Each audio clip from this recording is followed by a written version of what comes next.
এই যে এখন ফুটবল বিশ্বকাপ চলছে, অনেস্টলি কে কে নিয়মিত খেলার খোঁজ খবর রাখেন? আছেন? থাক, হাত তুলে, আমরা কাউকে লজ্জা দিতে চাই না। ভাইরা আমার, ইমানদারের জীবন অনেক মূল্যবান। ইমানদারের জীবন এত সস্তা না। যাদের জীবনে সুখ শান্তি শেষ হয়ে গেছে, তাদের ডিপ্রেশন দূর করার জন্য নানান আয়োজন তাদের দরকার হয়। তারা অনেক হারামে জড়াতে হয়, মদ খেয়ে বুধ হয়ে থাকতে হয় ডিপ্রেশন দূর করার জন্য। ইমানদারের আলহামদুলিল্লাহ সবচেয়ে বড় প্রশান্তির জায়গা হলো নামাজ। নবী করিম সাল্লাল্লাহু আলাইহি সাল্লাম বেলাল রাদিয়াল্লাহু তাআলা আনহুকে বলতেন, আরিহনা বিহা ইয়া বেলাল, বেলাল আজান দাও, নামাজের ব্যবস্থা করো, নামাজের মাধ্যমে আমাকে একটু প্রশান্তি দান করো। নামাজের মাধ্যমে প্রশান্তি চাইতেন নবী করিম সাল্লাল্লাহু আলাইহি ওয়াসাল্লাম। তিনি নামাজকে এত ভালোবাসতেন, নামাজটা তার কাছে এত প্রিয় জিনিস ছিল, আমাদের টাইম পাস করার জন্য, মানসিক রিফ্রেশমেন্টের জন্য, বিনোদনের জন্য, আমাদের কর্মজীবনের যে গ্লানি কষ্ট সেগুলো ধুয়ে মুছে দূর করার জন্য আমাদের অনেক উপায় লাগে। আর নবী করিম সাল্লাল্লাহু আলাইহি সাল্লাম, তার মানসিক প্রশান্তির উপায়ই ছিল নামাজ। কানা ইজা হাজাবাহু আমরুন ফাজা ইলাস সালাহ। আজকাল অনেক সাইকোলজিস্টরা আপনাদেরকে পরামর্শ দিবে, তুমি ডিপ্রেশনে আছো, তাহলে ফিল্ম দেখো, পছন্দের ফিল্ম দেখো, এরকম পরামর্শ দেওয়া হয় না? পছন্দের নাটক দেখো, এটা করো সেটা করো, তোমার যেটা করতে মনে চায় সেটা করো। অনেক রকমের পরামর্শ মার্কেটে আছে, তাই না? প্রিয় নবী সাল্লাল্লাহু আলাইহি সাল্লামের অভ্যাস ছিল, তার জীবনে কখনো যদি কোনো পেরেশানি আসতো, কোনো কষ্টের মুহূর্তের মুখোমুখি হতেন, কঠিন পরিস্থিতির মুখোমুখি হতেন, ফাজা ইলাস সালাহ, নামাজে দাঁড়িয়ে যেতেন কষ্ট দূর করার জন্য। কষ্ট দূর করার জন্য নামাজে দাঁড়িয়ে যেতেন। আর আমরা কষ্ট দূর করার জন্য হারামের দিকে বা নাজায়েজ কাজের দিকে, বা যে কাজ আমাকে নিশ্চিত হারামের দিকে নিয়ে যাবে সে কাজের দিকে আমরা ধাবিত হচ্ছি। আল্লাহ তাআলা আমাদেরকে বুঝার তৌফিক দান করুন।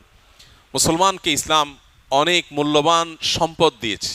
আল্লাহ রাব্বুল আলামিন অনেক নেয়ামত আমাদেরকে দিয়েছেন। প্রিয় ভাইরা আমার, এই নেয়ামতগুলোকে আমরা ভুলে বসে আছি, বেমালুম ভুলে বসে আছি। আমাদের জন্য আফসোস যে অমুসলিমদের তৈরি করা বিভিন্ন উপায় অবলম্বন করে আমাদের কষ্ট দূর করতে হয়। আমরা তো মুহাম্মদ সাল্লাল্লাহু আলাইহি সাল্লামের উম্মত, তার কাছে নামাজই ছিল সবচেয়ে উপভোগ্য বিষয়, আর আমাদের কাছে নামাজ সবচেয়ে বোঝার বিষয়। এই জন্য ভাই, এই জায়গাটাতে আমাদের ডেভেলপমেন্ট দরকার, এখানে আমাদের দাওয়া দরকার। আল্লাহ আমাদেরকে সংশোধিত হওয়ার তৌফিক দান করুন। আপনি যখন ফুটবল খেলা দেখেন, তখন খেলোয়াড়দের রানের অংশ দেখেন, এটা সতরের অংশ কি অংশ না? হ্যাঁ, কোনো কোনো ইমামদের মতে অংশ না, কিন্তু আপনি যে ফিক ফলো করেন, গ্রহণযোগ্য মত অনুযায়ী, প্রাধান্যযোগ্য মত অনুযায়ী, এটা তো সতরের অংশ। যেটা ঢাকা ফরজ সেটার দিকে দেখা গুনাহ।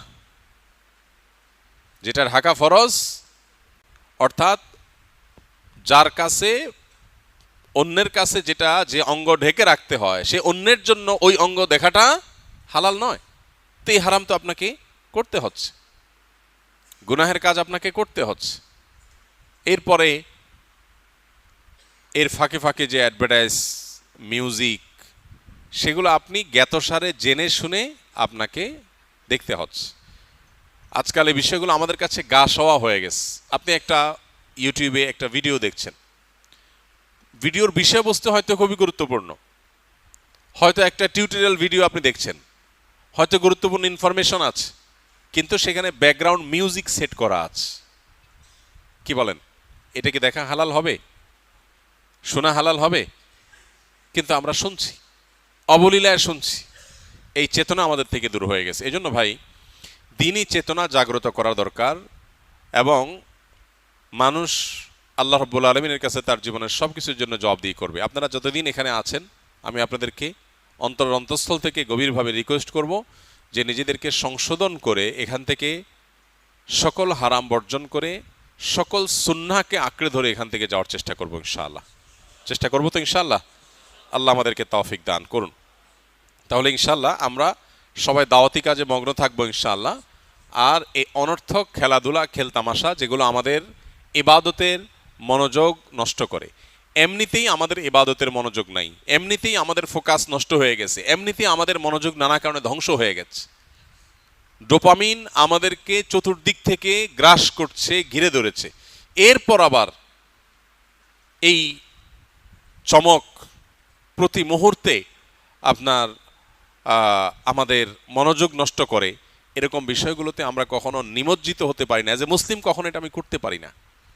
আপনি যখন খেলা দেখবেন, খেলোয়াড়দের বিভিন্ন পারফরমেন্স, তাদের ভালো মন্দ, ভুল বিচ্যুতি, কিংবা তাদের কোনো ভালো শট ইত্যাদি, এগুলো আপনার নামাজের পুরো নামাজের মধ্যে আপনার মনোযোগকে নষ্ট করবে কি করবে না, স্মৃতিতে ভেসে উঠবে কি উঠবে না।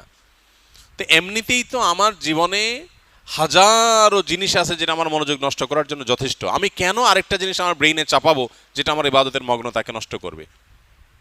আর এতে আমার লাভ কি হবে, অর্জন কি হবে? আপনি যদি বলেন যে এতে আমি সুখ পাই, তো আপনার পছন্দের দল যখন হেরে যান তখন আপনি দুঃখ পান না? দুঃখ পান না? তাহলে এই জন্য ভাই এই জিনিসটাতে আমাদের বিশেষভাবে মনোযোগ দেওয়া দরকার যে আমরা অনর্থক কাজ করব না। আল্লাহ আমাদেরকে মেনে চলার তৌফিক দান করুন। এবং আমরা ইনহাউস দাওয়ার কাজ খুব জোরালোভাবে করব, যাতে করে আমাদের দ্বারা অন্য মানুষ উপকৃত হয়।